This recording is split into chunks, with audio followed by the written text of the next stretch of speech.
এই উৎসবটার উৎপত্তি হচ্ছে 270 খ্রিস্টাব্দে।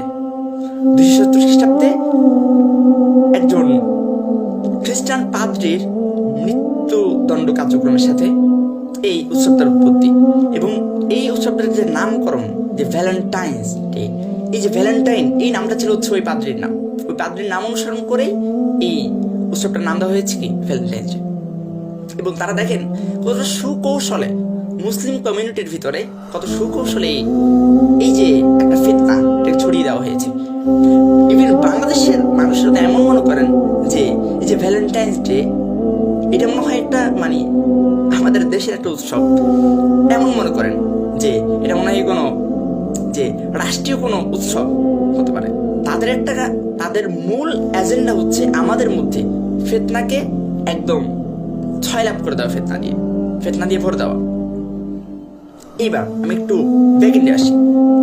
রাসূল করিম সাল্লাল্লাহু আলাইহি ওয়াসাল্লাম স্পষ্টভাবে সকল ধরনের অশ্লীলতাকে না করেছেন, এবং আল্লাহ সুবহানাহু ওয়া তাআলা এই অশ্লীলতাকে হারাম করেছেন মুসলিমদের জন্য। সূরা আরাফে দেখলে স্পষ্টভাবে বোঝা যাবেন যে তোমরা যতই অশ্লীল কার্যকলাপ করো, যে পাপ কাজগুলো তোমরা যে করো, এগুলোকে আমি গোপনে হোক বা প্রকাশ্যে হোক আমি হারাম করেছি। সেটা গোপনে হতে পারে বা প্রকাশ্য হতে পারে, সকল ধরনের অশ্লীলতাকে আমি আল্লাহ সুবহানাহু ওয়া তাআলা হারাম করেছি। রাসূল করিম সাল্লাল্লাহু আলাইহি ওয়াসাল্লাম এটাকে কিভাবে বলছেন যে 3 ধরনের ব্যক্তি আছে যারা কখনোই সফলকাম ব্যক্তিদের সাথে জান্নাতে প্রবেশ করবে না। মিন্স উনি বলেছেন যেভাবে যে জান্নাতে প্রবেশ করা হারাম করে দিয়েছি, হারাম।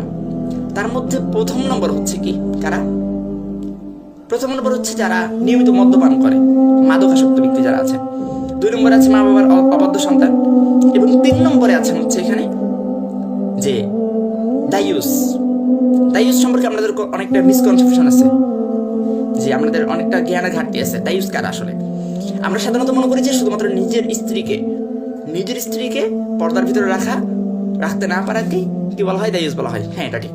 কিন্তু শুধুমাত্র নিজের বউ না বা নিজের স্ত্রী না, এখানে আপনার অধীনস্থ যারা আছে, আপনার বোন হতে পারে, আপনার মা হতে পারে, আপনার পরিবারের অধীনস্থ কেউ হতে পারে, আমরা দাসী হতে পারে, আপনার অধীনস্থ যারা আছেন তাদের সকলকে পর্দার ভিতর এবং অশ্লীলতা থেকে দূরে রাখা আপনি পুরুষ হিসেবে আপনার জন্য কর্তব্য।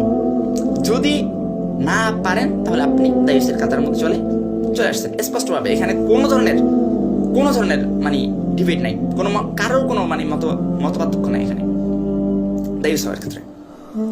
আপনার পরিবারের